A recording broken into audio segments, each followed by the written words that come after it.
हाँ, तो welcome to another video. अब इस समय हम लोग मेनली बात करने वाले हैं क्लास 12 के लिए टाइम मैनेजमेंट की, है ना। क्योंकि देखो हम लोग 10th की तो बात कर चुके हैं कि 10th में कैसे टाइम मैनेज करना है, वो सब तो 10th वालों के लिए अलग है। बट 12th में देखो बेसिकली अब बात आती है 3 घंटे के पेपर है इसी के, है ना। 3 घंटे के पेपर बहुत सफिशियंट टाइम है, आराम से पेपर करोगे, आराम से सारे सब्जेक्ट्स हो जाएंगी, है ना। बट स्टिल एक टाइम मैनेजमेंट, एक प्रॉपर दिमाग में प्लान होना चाहिए कि मुझे इस क्वेश्चन इतना टाइम देना है, तो वो सूटेबल रहेगा हमको अपने मतलब प्लान करने में कि हमें किस हिसाब से क्वेश्चंस को अप्रोच करना है, किस क्वेश्चन को पहले अटैक करना है, या फिर अगर टाइम ज्यादा वेस्ट हो रहा है तो किस क्वेश्चन को स्किप करके भी आगे बढ़ जाना है ना। तो वो चीजें सोचने में बेटर रहेंगी। बाकी बात आती है कि जैसे कि मैंने तो अपने टाइम मैनेजमेंट में मुझे फायदा ये था कि मैंने अपना टाइम मैनेजमेंट कुछ इस तरह से आईएससी में कर रखा था कि मेरे सारे पेपर्स 2 hours 20 minutes के अंदर, मतलब उसी के अंदर हो गए थे सारे। इवन मैथ्स तो मेरा सबसे ये जल्दी हो गया था 2 hours में, है ना। तो मैथ्स 2 hours में, फिजिक्स भी 2 hours 5 minutes समथिंग, है ना। केमिस्ट्री भी इतना ही कुछ टाइम ली थी, है ना। तो ओवरऑल 2 hours 20 minutes के अंदर मेरे all the 6 subjects, language, literature, physics, maths, chemistry, computer, ये सब हो गए थे, है ना। तो कुछ इस तरीके से अपना टाइम मैनेजमेंट करना जरूरी है कि एक पर्टिकुलर टाइम के अंदर मेरा पेपर कंप्लीट हो जाए, फिर उसके बाद मेरे पास सिर्फ रिवीजन का टाइम बचे एंड मैं उसमें इफेक्टिवली इफिशिएंटली रिवाइज कर पाऊँ पेपर को, एंड जहां गलती है वहां सुधार पाऊँ। ठीक है, तो अब सबसे पहले बढ़ते हैं अपने सबसे पहले पेपर विच इज लैंग्वेज। ठीक है,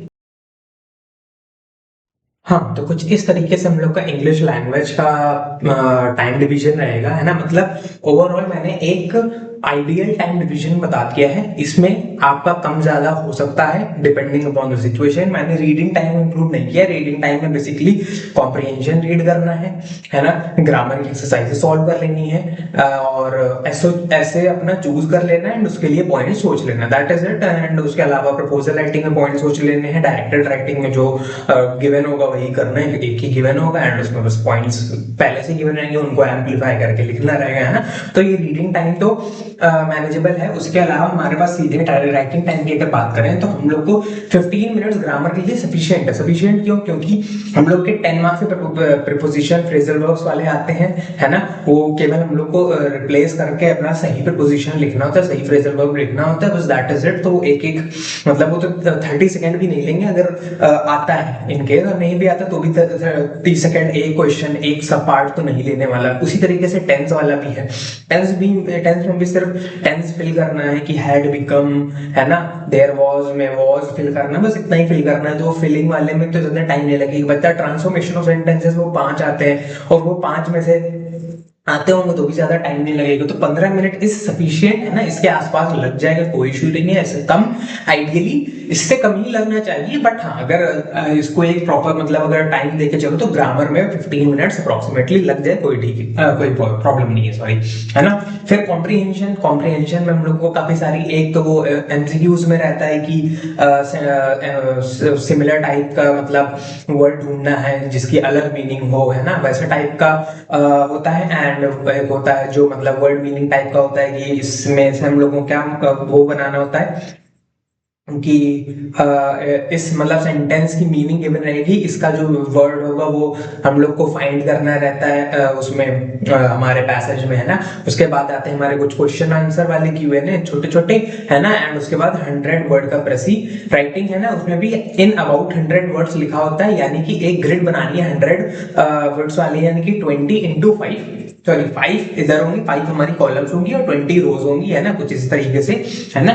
और फिर उसमें हम लोगों को कैसे फिल करना रहेगा कि हमारे 100 मैक्स मतलब मैक्सिमम वर्ड्स हमारे 100 हो सकते हैं, 100 से ज्यादा नहीं हो सकते।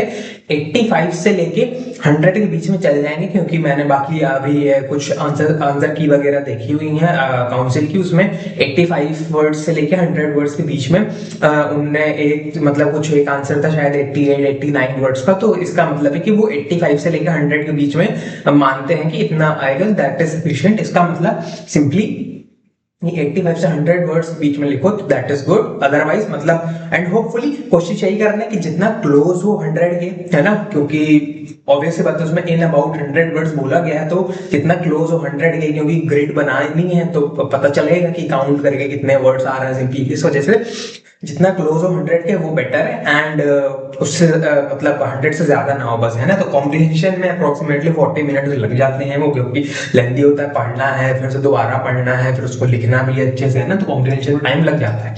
फिर बात आती है प्रपोजल राइटिंग। प्रपोजल राइटिंग में भी अगर मतलब पॉइंट्स बना लिए हैं तो भी उसमें तब फिर 25 मिनट से बहुत कम ही लगता है, वरना फिर प्रपोजल राइटिंग में आराम से 15-20 मिनट के अंदर हो जाता है। उसमें पॉइंट्स 4 से 5 लिस्ट ऑफ मेजर्स, 2-3 ऑब्जेक्टिव्स, है ना, हेडिंग, इंट्रोडक्शन, उसकी कंक्लूजन और उसके बाद प्रपोजल फॉर जो हम लोग टाइटल लिखते हैं वो, तो उसमें ओवरऑल 25 मिनट्स के अप्रॉक्स ठीक है। फिर बात आती है डायरेक्टेड राइटिंग की, वो हमारा 40 मिनट्स के अप्रोक्सीमेट उसमें भी लग जाएगा, क्योंकि हम लोग को जितने पॉइंट्स है सबको एम्पलीफाई करके लिखना है। ऑलमोस्ट 300 वर्ड्स को 300 वर्ड लिखने में 40 मिनट्स अप्रोक्सीमेटली लग जाएंगे। एंड ऐसे की बात आती है, ऐसे में भी 45-50 मिनट्स ऐसे इसी के आसपास कुछ लगेंगे। एंड जो बचेगा टाइम हमारा वो रिवीजन में हम लोग दे देंगे। एंड सीक्वेंस भी कुछ इसी तरीके से रखने की कोशिश कर रहे हैं, ग्रामर, कॉम्प्रिहेंशन, प्रपोजल, क्योंकि grammar is the easiest part. या तो कॉम्प्रिहेंशन पहले कर लो, क्यों अगर हम लोग 15 मिनट की रीडिंग टाइम में अगर कॉम्प्रिहेंशन समझ में आ गया एकदम से अच्छे से, अच्छा क्या लिखा है एकदम बढ़िया समझ में आ गया और हम लोग को सारे आंसर पता है, तो पहले कॉम्प्रिहेंशन अटेम्प्ट कर लो, क्योंकि उससे क्योंकि अभी अभी जस्ट फ्रेश पढ़ा है और फ्रेश मैंने अटेम्प्ट कर लिया, तो वो वहां पर कॉम्प्रिहेंशन की बात हो गई, तो वो 40 मिनट से भी कम टाइम ले लेगा। वरना फिर ऐसे अगर पहले मैंने कॉम्प्रिहेंशन रीड कर लिया, समझ में आ गया, बट मैंने पहले ग्रामर की अटेम्प्ट किया, फिर उसके बाद कॉम्प्रिहेंशन अटेम्प्ट किया, मुझे एक और बार पढ़ना पड़ सकता है ना। इस वजह से तो थोड़ा टाइम वेस्ट होगा। इस वजह से अपने टाइम को बचाने के लिए अगर कॉम्प्रिहेंशन एकदम क्रिस्टल क्लियर, तो पहले कॉम्प्रिहेंशन को अटेम्प्ट कर लो, नहीं तो ग्रामर से स्टार्ट करो, 15 मिनट उसमें जाएंगे अप्रोक्सीमेटली इतना, 1 आवर में इतना, 55 मिनट्स में 15 मिनट ये, 40 मिनट ये। Then proposal writing, that is easy part, ये है ना, 25 मिनट्स इसमें जाएंगे। देन डायरेक्टेड एंड ऐसे में क्योंकि लिखना रहता है काफी ज्यादा, है ना, इसमें तो पॉइंट्स का एम्प्लीफिकेशन करना रहता है, तो इसमें माइंड में पता है, रोड मैप पता है कि ये पॉइंट है, इसको एम्प्लीफाई करके लिखना है, इसके बारे में 50 to 60 वर्ड्स लिखने हैं, एग्जांपल्स देने हैं, ये करना है वो करना है। और ऐसे में तो खुद से ही पूरा मतलब अपना या तो स्टोरी लिख लो या फिर अपना नैरेटिव, डिस्क्रिप्टिव, एक्सपोजिटरी, जो भी है, रिफ्लेक्टिव, है ना, आर्गुमेंटेटिव, जैसा भी टाइप का, उसमें अप्रोक्सीमेटली 45 मिनट्स के आसपास लग जाता है। ऐसे को लास्ट में अटेम्प्ट करना, पहले अटेम्प्ट करोगे तो प्रॉब्लम यही वही अगेन कि पहले अटेम्प्ट कर लोगे तो हो ये जाएगा कि हो सकता है कि उसमें ऐसे या डायरेक्टेड में ही इतना टाइम लग जाए कि बाकी के लिए लगे कि मेरे पास टाइम ही कम बचा है, तो फिर उधर फिर पैनिक मोड स्टार्ट हो जाएगा। इसलिए पैनिक को सेटल नहीं होने देना है। इस वजह से कुछ इस तरीके का ही मतलब अटेम्प्टिंग सीक्वेंस भी रखना, दैट विल बी बेटर, ठीक है। और रिवीजन के लिए remaining time will be sufficient, है ना। और हो सकता मैक्सिमम चांसेस है कि अगर देखो किसी को मतलब पेपर करते ही मतलब रीडिंग टाइम खत्म होते ही राइटिंग टाइम स्टार्ट होते ही वो लिखना चालू कर दे एंड उसको सब आता हो प्रॉपर एक सीक्वेंस में, तो उसको इस टाइम से कम ही लगेगा। मुझे अभी तक याद है, मुझे मेरे पेपर में 2 hours 20 minutes अप्रोक्सीमेटली लगे थे और मेरे पास 40 मिनट्स का रिवीजन का रिमेनिंग टाइम था, तो मैंने उसमें आराम से रिवाइज कर लिया था, पूरा पेपर मेरा रिवीजन हो गया। कुछ इस तरीके से हमारा लैंग्वेज का वो रहेगा क्या, टाइम मैनेजमेंट, ठीक है। बढ़ते हैं नेक्स्ट सब्जेक्ट पे। हाँ, नेक्स्ट अब हमारे पास आता है English literature, which is also quite मतलब जल्दी खत्म होने वाला सब्जेक्ट। इसमें भी मुझको अप्रोक्सीमेटली 2 hours 10 minutes के आसपास ही लगे थे, है ना। तो लिटरेचर भी जल्दी खत्म हो जाता है, क्योंकि इसमें सबसे पहले 3 hour का पेपर है, तो इसमें बहुत ज्यादा लिखने को है नहीं। लिखने को क्या नहीं है, देखो 10 मार्क लिखने को उनके लिए नहीं है जिनको या तो पेपर आता है पूरी तरीके से या तो पेपर पूरी तरीके से नहीं आता है। जिनको बीच में हल्का फुल्का आता है, थोड़ा बहुत भूल भूल के लिखते हैं, हाँ भाई उनको टाइम लगता है, उन्हीं को मेन वही है जिनको टाइम लगता है। उसके अलावा बाकी लिख लेते हैं। जैसे कि एमसीक्यूज होते हैं 10 एमसीक्यूज को रीडिंग टाइम में सबसे पहले सॉल्व कर लो, फिर उसके बाद लिखने में 10 मिनट से ज्यादा तो लगेगा ही नहीं, क्योंकि फटाफट एमसीक्यूज हो जाएंगे। ऑप्शन लिखो, उनके स्टेटमेंट्स लिखो, दैट इज इट, 10 मिनट से कम ही लगेगा। फिर बात आती है रीजनिंग क्वेश्चंस। रीजनिंग क्वेश्चंस भी 10 होते हैं, उसमें भी एक दो सेंटेंसेस, 2-3 सेंटेंसेस इतना ही लिखना रहता है, 15-20 मिनट के अंदर वो भी हो जाएगा। तो यानी कि रीजनिंग क्वेश्चंस भी हमारा जल्दी खत्म हो जाएंगे उसमें, यानी कि ओवरऑल हमारा आधे घंटे के अंदर MCQs and reasoning questions compulsory part जो है हमारा वो पूरा कंप्लीट हो जाएगा। जितना मतलब वो पार्ट होता है कि हाँ समथिंग कंपलसरी, मतलब 5 मार्कर और 10 मार्कर क्वेश्चंस नहीं, जैसे कि 10 मार्कर्स में तो ऑप्शंस होते हैं, फिर बात आती है 5 मार्कर क्वेश्चन। जो 5 मार्कर जितने भी क्वेश्चन है मैकबेथ का या फिर प्रोज पोएट्री जिसका भी हो, उनमें हमको 10 से 12 मिनट सब में ऑलमोस्ट लग जाता है। क्यों? क्योंकि ऑब्वियस सी बात है, उसमें सबसे पहली बात 100 से 150 वर्ड्स के बीच में लिखना होता है। अब अगर किसी का बहुत ज्यादा मतलब फ्लो हो रहा है, मतलब कि जैसे मेरा केस ये हुआ था कि मैं सोच के गया था कि मुझे आंसर्स मैं भूल जाऊंगा, मैं उतने समय शायद रिकॉल ना कर पाऊं, बट हाँ ओवरऑल जब मैं एग्जाम देने बैठा तब मुझे बहुत स्मूथली फ्लो हो रहे थे मेरे आंसर्स, क्योंकि मैं उतनी बार रिवीजन कर चुका था पिछले कुछ दिनों में, वो भी सुधीर सर के वीडियोस के थ्रू बार बार मैं उन चीजों को रिकॉल करता था। तो मेरा एकदम थॉट ऐसा एकदम स्मूथ बन गया था कि हाँ जो भी मतलब मैं उधर लिख रहा हूँ एकदम स्मूथली, मैं सोच के अच्छे से लिख पा रहा हूँ, और मुझे इंटरप्शन बहुत कम हो रहे थे। इस वजह से 10 से 12 मिनट लग जाते हैं, क्योंकि उसमें 2 पॉइंट्स भी गिवन रहेंगे, है ना, कि किन पॉइंट्स पे एम्पलीफाई करना है। जैसे डायरेक्टेड राइटिंग में होता है ना, तो वहां पे 2 पॉइंट्स गिवन रहेंगे, किन पॉइंट्स पे एम्पलीफाई करके हमको अपना आंसर लिखना है। उसके बाद हम लोग को ऑलमोस्ट 10-12 मिनट लग जाएंगे 100-150 वर्ड लिखने में, है ना। फिर बात आती है 10 मार्कर क्वेश्चन में। इसमें तो लंबे क्वेश्चन है, रिक्वायर भी करते हैं ज्यादा थिंकिंग। इनमें 20-22 मिनट आराम से लग जाते हैं, और देने भी चाहिए, क्योंकि these questions require that time की, क्योंकि दीज मतलब 10 मार्कर इसीलिए नहीं है क्योंकि ये मैंने आपको वो दिया जाएगा इसमें 5 मार्कर जैसा कोई मतलब पॉइंट की, इन पॉइंट्स पे बेसिस मतलब अपना आंसर बेस कर लो, इस पॉइंट्स पे अपना आंसर बना लो, है ना। 10 मार्कर बनाए जाएंगे, सिर्फ अपना मतलब एक क्वेश्चन दे दिया जाएगा, देन उसके ऊपर ही पूछ लिया जाएगा कैरेक्टर एनालिसिस थीम्स के ऊपर, है ना, या फिर किसी भी चीज के ऊपर। जैसे हम लोग में पूछ लिया था मैकबेथ में, आ गया था मैल्कम और मैकबेथ की क्वालिटीज पे मतलब डिफरेंस, या फिर माइनर और करके आया था कि माइनर कैरेक्टर्स का क्या रोल है ना। तो इस तरीके के 2 क्वेश्चन आ गए थे कि बस इन पे ही मतलब एक सिंपल सी लाइन है, बस उसी के ऊपर हम लोग को पूरा प्ले जितना पढ़ा है एक्ट 3, 4, 5 जितने भी इंस्टेंसेस हैं, जितना दिमाग में याद आ रहा है, सबको एक इस तरीके से लिखना है कि वो मतलब हमारे थॉट प्रोसेस को इस तरीके से शो करें कि हाँ हमें पूरी स्टोरी लाइन पता है, हमें और आंसर्स को प्रेजेंट करना भी आता है जैसा क्वेश्चन डिमांड करता है उस तरीके से। तो हम लोग को इसमें ऑलमोस्ट 20-22 मिनट लग जाते हैं, देन बाकी बचा हमारा टाइम रिवीजन में जाना सही भी है ना। तो इस हिसाब से ओवरऑल इसमें ऐसे हमारा एमसीक्यूज 10 मिनट, रीजनिंग क्वेश्चन 15 से 20 मिनट, 5 मार्कर क्वेश्चन में 10 से 12 मिनट के आसपास, 10 मार्कर क्वेश्चन में 20 से 22 मिनट, है ना। फिर बाकी बचा रिमेनिंग टाइम फिर रिवीजन में। फिर मैं कहता हूँ अगेन वन मोर थिंग कि इसको ऐसा हार्ड एंड फास्ट रूल नहीं मान के चलना है कि अगर 10 मिनट बोलती तो 10 ही मिनट, फिर मैं इससे ज्यादा टाइम अगर जैसे ही 10 मिनट 1 सेकंड हुआ मैंने ये एमसीक्यू छोड़ दी, नहीं भाई ऐसा मत करना। थोड़ा बहुत आगे पीछे खुद को शिफ्ट करना भी, अपने को मतलब फ्लेक्सिबल बनाना बेसिकली, कि हाँ अगर ऊपर नीचे टाइम लग रहा है तो कोई बात नहीं, हम उसको मैनेज कर लेंगे, बाद में इधर से टाइम थोड़ा सा आगे पीछे कट लेंगे, यहाँ पे आगे पीछे टाइम हो जाएगा। क्योंकि हर एक में आइडियल तरीके से काम नहीं होगा कि 20 से 22 मिनट ही लगे, किसी में 15 से 20 मिनट ही लगेंगे, पक्की बात है। थोड़ा कम भी लग सकता है, थोड़ा ज्यादा भी लग सकता है, बट उसको मैनेज करना, उसको फ्लेक्सिबल तरीके से अपने रिवीजन टाइम से या फिर अपने किसी और क्वेश्चन के टाइम से आगे पीछे करना, मतलब फ्लेक्सिबल तरीके से, वही मैं कहना चाह रहा हूँ कि आना चाहिए, एंड इस तरीके से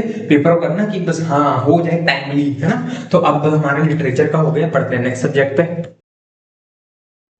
हाँ नेक्स्ट हमारे पास अब सब्जेक्ट आता है फिजिक्स। फिजिक्स में बेसिकली सेक्शन ए होता है हमारा 1 मार्क्स, मतलब उसमें हमारे एमसीक्यूज होंगे कुछ, एंड कुछ हमारे नॉर्मल 1 मार्क के 1 लाइनर या 1 वर्ड के क्वेश्चंस होंगे। तो ओवरऑल 14 मार्क्स में 14 क्वेश्चंस होंगे, और सब 1 मार्क के, है ना। तो 15-20 मिनट लग जाएंगे, और मैक्सिमम तो रीडिंग टाइम के वक्त ही हो जाएंगे ना। रीडिंग टाइम में जब एमसीक्यूज वगैरह सॉल्व कर लेना, है ना, या फिर अपने 1 वर्ड के जितने भी क्वेश्चन वो सॉल्व कर लेंगे, तो आराम से वो लगेंगे 20 मिनट मैंने लिख दिया है, बट लगते हैं आराम से 10-15 मिनट से भी कम है, बहुत कम लगते हैं। क्योंकि फटाक से लिखना है, स्टेटमेंट लिखनी है, ऑप्शंस लिखने हैं, और 1 वर्ड या फिर 1 लाइन वाले में बस 1-2 लाइन लिखनी है, दैट इज इट। उसके बाद हमारे 14 मार्क्स हम लोग को मिल जाएंगे। तो बस उसमें ज्यादा स्ट्रगल नहीं है, ना टाइम के साथ ना मार्क्स के साथ, बस फटाफट लिखा, फटाफट मार्क्स मिल जाएंगे, दैट इज इट, है ना। सेक्शन ए में ज्यादा स्ट्रगल है। सेक्शन बी में आते हैं थोड़े से अच्छे क्वेश्चन, थोड़े से कॉन्सेप्ट्स को एनालाइज करने वाले, थोड़े मोड़े ग्राफिकल क्वेश्चंस आ सकते हैं, थोड़े छोटे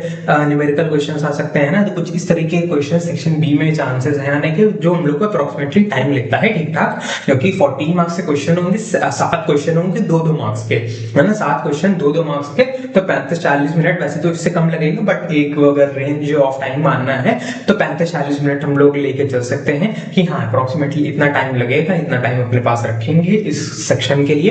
ये सेक्शन बी में 7 क्वेश्चन जितने भी 2-2 मार्क्स वाले हैं उनको ओवरऑल 35 से 40 मिनट देंगे। फिर आप बात आती है सेक्शन सी में, आएंगे 27 मार्क्स के क्वेश्चन, यानी कि 9 क्वेश्चन रहेंगे 3 मार्क्स के। इसमें ग्राफिकल क्वेश्चंस, न्यूमेरिकल्स है ना, और डेरिवेशन सब इसी में इंक्लूडेड हो गए। चलिए ये लेगा काफी ज्यादा टाइम, क्योंकि डेरिवेशन वगैरह इंक्लूड हो जाए तो 1-2 पेज की कोड डेरिवेशन ही हो जाए। इस वजह से इसमें आराम से 1 घंटा 1.5 घंटा तो नहीं, बहुत ज्यादा हो गया, 60-65 मिनट अप्रोक्सीमेटली इतना लग जाएगा, यानी 1 घंटा 5 minute 10 minute approximately section C में लग जाता है, क्योंकि 10 रिक्वायर्स टाइम, क्योंकि डेरिवेशन होगा, ग्राफ्स होंगे, अच्छे क्वेश्चंस होंगे, न्यूमेरिकल्स होंगे ना। तो इस सेक्शन में आपको एनालाइजिंग जो आपका पावर है ना, कि आप कितने अच्छे से एनालिसिस कर पाते हो क्वेश्चंस की, उनके कॉन्सेप्ट्स की, वो इसमें टेस्ट किया जाएगा काफी अच्छे से, है ना। और डेरिवेशन वगैरह भी इसी में मेनली इंक्लूडेड होंगे। सेक्शन डी की बात आती है 15 मार्क्स में, तो इसमें 30 मिनट्स में 3 क्वेश्चन होंगे 5-5 मार्क्स के,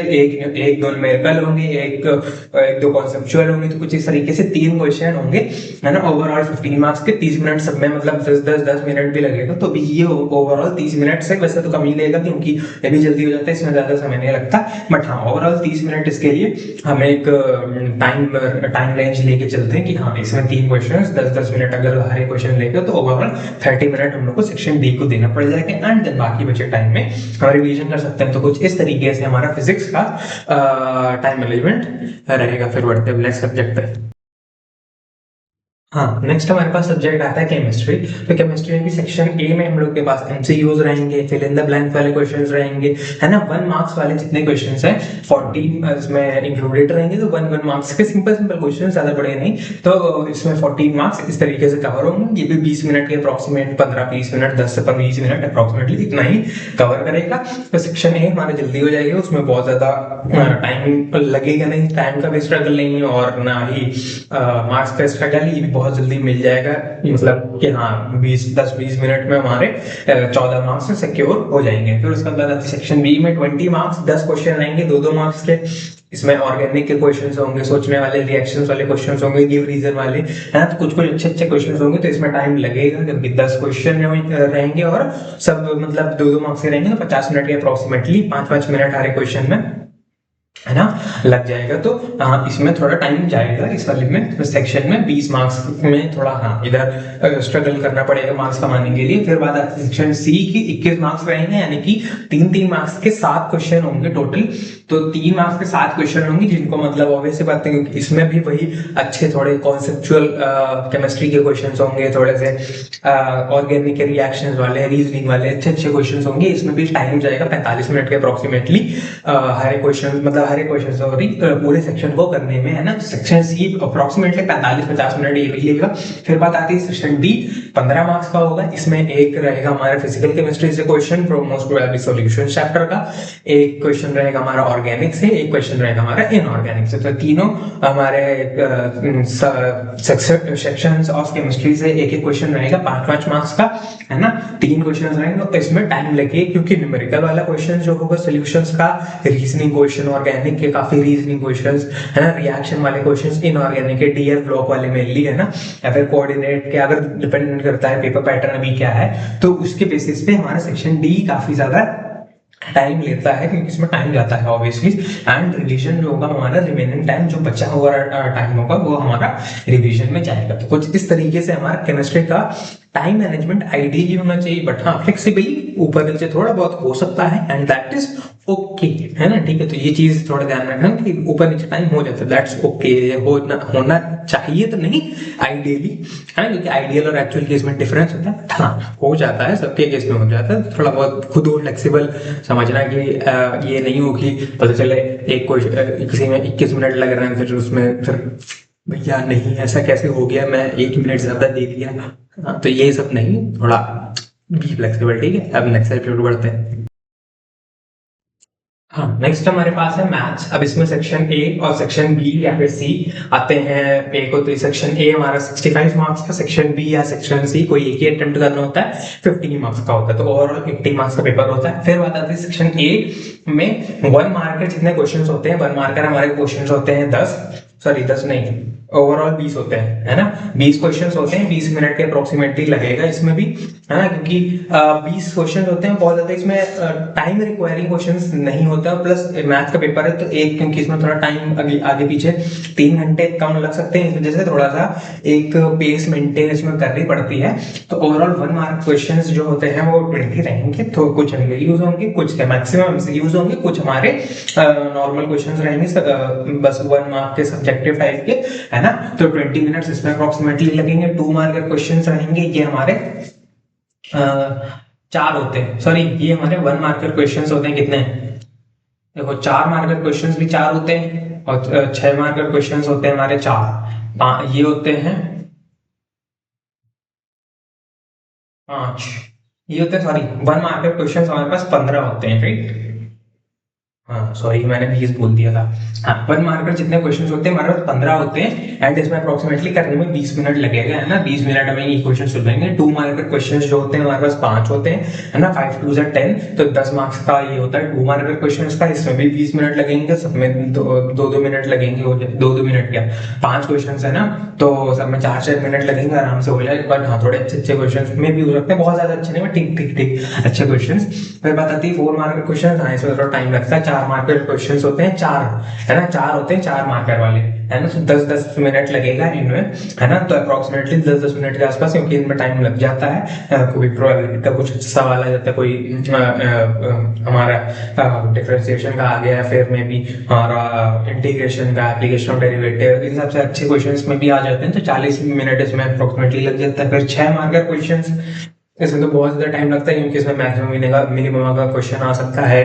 इसमें वो मार्टिन्स रूल का क्वेश्चन आ सकता है। मार्टिन्स रूल तो वैसे ही बहुत ज्यादा टाइम लगता है, भले ही प्रोसीजर है बहुत, उसमें पता है कि ये क्या करना है, बट स्टिल उसमें टाइम लगता है। इंटीग्रेशन का क्वेश्चन आ जाता है, application of derivative, application of derivative नहीं, उसका डिफरेंशियल इक्वेशन का क्वेश्चन आ जाता है। 6 मार्कर क्वेश्चन में इसमें टाइम लगता है। प्रोबेबिलिटी का भी क्वेश्चन आता है, 60 मिनट्स का अप्रोक्सीमेटली लग जाता है। तो दिस टेक्स टाइम, है ना, अप्रोक्सीमेटली इधर हमारा 60-40-100 और इधर 140 मिनट्स अप्रोक्सीमेटली इसमें जाएगा, यानी कि 2 घंटे 20 मिनट के अप्रोक्सीमेटली इसमें लग जाता है, अगर आइडियली बात करें तो। इस वजह से उसके बाद सेक्शन बी या सेक्शन सी जो अटेम्प्ट कर रहा है, अगर इसको पहले अटेम्प्ट कर रहा है सेक्शन बी, सेक्शन मैंने सेक्शन बी पहले अटेम्प्ट किया था, फिर उसके बाद सेक्शन ए अटेम्प्ट किया। सेक्शन सी मैंने पढ़ के नहीं किया भी नहीं था अटेम्प्ट, है ना। बी पढ़ के किया था, बी अटेम्प्ट किया था, है ना।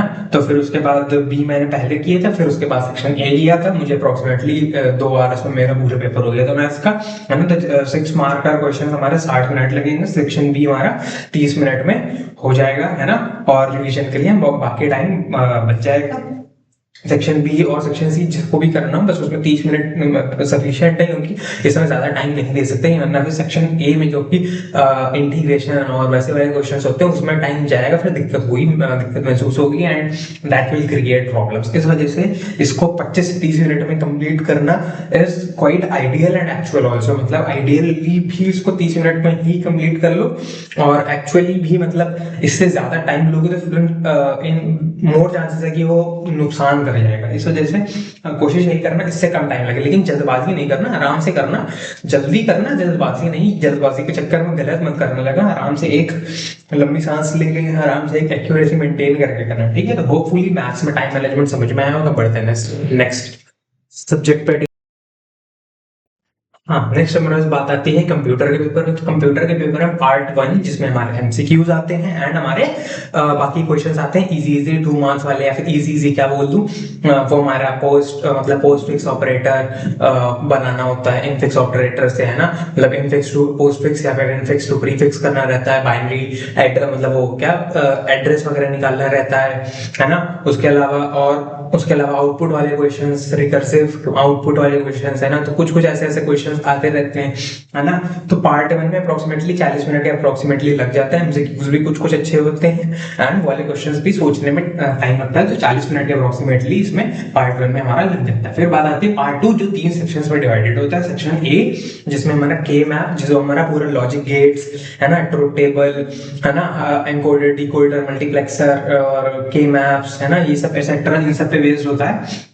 तो उस पर 40 मिनट लग जाते हैं, क्योंकि इसमें के मैप्स बनाने में, क्योंकि के मैप का एक क्वेश्चन तो बाहर डेफिनेटली करना ही पड़ेगा, क्योंकि 3 में से 2 क्वेश्चन करने रहते हैं और 2 में तो के मैप्स पूछा ही जाता है। तीसरे वाले में एनकोडर, डिकोडर वगैरह इन सबसे रिलेटेड बातें पूछी जाती है। तो सेक्शन ए में 40 मिनट लग जाएंगे, है ना, वो 2 क्वेश्चन करने में टाइम लगता है, क्योंकि के मैप सोचने में और बनाने में और उसको एनालाइज करके सही तरीके से करने में टाइम लग जाता है। फिर सेक्शन बी की बात आती है, प्रोग्राम्स रहेंगे, 2 करने रहेंगे, एक रिकर्सन का रहेगा, एक स्ट्रिंग का रहेगा, एक एरे का रहेगा। इन तीनों में से कोई 2 करने रहेंगे और दोनों अच्छे होंगे क्वेश्चंस, टाइम लगेगा। रिकर्सन का भी होगा तो भी सोचना पड़ेगा, एरे या स्ट्रिंग का होगा तो भी अच्छे खासा लंबा होगा, इतना कि हाँ थोड़ा टाइम उसमें जाएगा और सोचने में भी उसमें टाइम लगेगा कि अच्छा अब कौन सा, मतलब किस तरीके का हम लोग को इधर वो सोचना है प्रोग्राम का सेगमेंट, की हमारा प्रोग्राम पूरी तरीके से अच्छे से वर्क करे। तो सेक्शन बी में 50 मिनट अप्रोक्सीमेटली लग जाएगा, टाइम लगता है।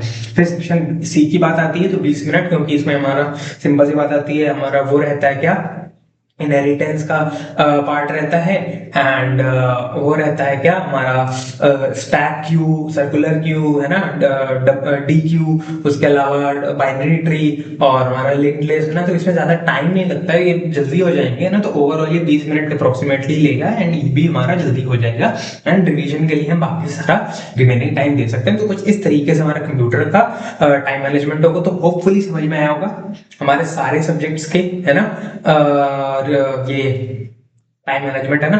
तो होपफुली ये चीज हेल्प करे एंड अपना जो टाइम है उसको एफिशिएंटली मैनेज करना इंपॉर्टेंट है। अपना एक वॉच लेके जाना, एनालॉग वॉच रिकमेंडेड, कि एक एनालॉग वॉच रखना अपने पास, है ना, अनटिल अनलेस वो भी मना हो, और होपफुली मना ना हो, क्योंकि मुझे तो डिजिटल वॉच मैं पहन के जाता था, मुझे डिजिटल वॉच अलाउड थी। मैं डिजिटल मतलब जिसमें डिजिटली टाइम दिखाते हैं, स्मार्टफोन, स्मार्ट वॉच नहीं, मेरे पास स्मार्ट वॉच नहीं पहन के जाता था। एंड बची या तो analog watch which will the best one, है ना, क्योंकि उसमें बहुत कम रेस्ट्रिक्शंस होते हैं। बाकी अगर वॉल क्लॉक लगी हो क्लासरूम में, जिस ऑडिटोरियम में या फिर जहां भी अपना मतलब सेंटर पड़े, तो that is the best thing, है ना। तो होपफुली चीजें समझ में आई हो। अब एक और बात की, अगर किसी कोई भी क्वेश्चन गलत आ जाता है, मैं ये एक चीज बताना चाहता था जो मैंने 10th वालों को बताई थी कि कोई भी क्वेश्चन गलत आ जाता है, मतलब ये एग्जाम में बैठे हो, अगर कोई अनटिल अनलेस बहुत स्मार्ट हो कि समझ में आ जाए कि देख के हाँ ये क्वेश्चन 100% गलत है, तब फिर तो पता है कि हाँ क्वेश्चन गलत है। लेकिन किसी को नहीं पता होता क्वेश्चन गलत है ये सही है ना, तो वो अटेम्प्ट करता चला जाता है। तो यहाँ पे यही लेसन है कि उसको अटेम्प्ट जरूर करना, मतलब एटलीस्ट क्वेश्चन नंबर डाल के लीव करना। अगर कुछ भी लीव करना, क्वेश्चन नंबर डाल के लीव करना, क्योंकि जो क्वेश्चंस गलत आ जाते हैं, मतलब जो बोर्ड की तरफ से उनको करेक्ट कराने कोई टीचर नहीं है, क्योंकि पूरे इंडिया में सेम पेपर जाएगा, तो कोई टीचर अब एक एक करके पूरे सारे स्कूल में नहीं घूमेगा कि करेक्ट कराने घूम रहा है। इस वजह से और ना बोर्ड का कोई नोटिफिकेशन आएगा सिंपली, है ना, हो पाएगा। तो अपना क्वेश्चन सारे अटेम्प्ट करना, सारे जितने अगर अटेम्प्ट करा हुआ दिखेगा तो गलत क्वेश्चन पे मार्क्स मिल जाएंगे। अगर क्वेश्चन अटेम्प्ट ही नहीं किया होगा तो मार्क्स काट लिए जाएंगे, क्योंकि फिर यही अज्यूम किया जाए कि बच्चे ने क्वेश्चन अटेम्प्ट ही नहीं किया, इसकी तरफ देखा भी नहीं, तो हम इसको मार्क्स क्यों दें, किस वजह के दें, केवल पेपर देने के लिए नहीं भाई। तो आपको क्वेश्चन अटेम्प्ट करने के मार्क्स दिए जाएंगे अगर क्वेश्चन गलत होगा, इसलिए क्वेश्चन अटेम्प्ट जरूर करना, है ना। तो होपफुली चीजें समझ में आई हो, है ना। लेसन्स जो हमारे टाइम मैनेजमेंट से रिलेटेड थे एंड ये आखिरी इंपॉर्टेंट सजेशन काफी काम का हो, है ना। तो thank you so much for watching, फिर मिलेंगे किसी और वीडियो में, तब तक के लिए बाय बाय, थैंक यू, नमस्कार।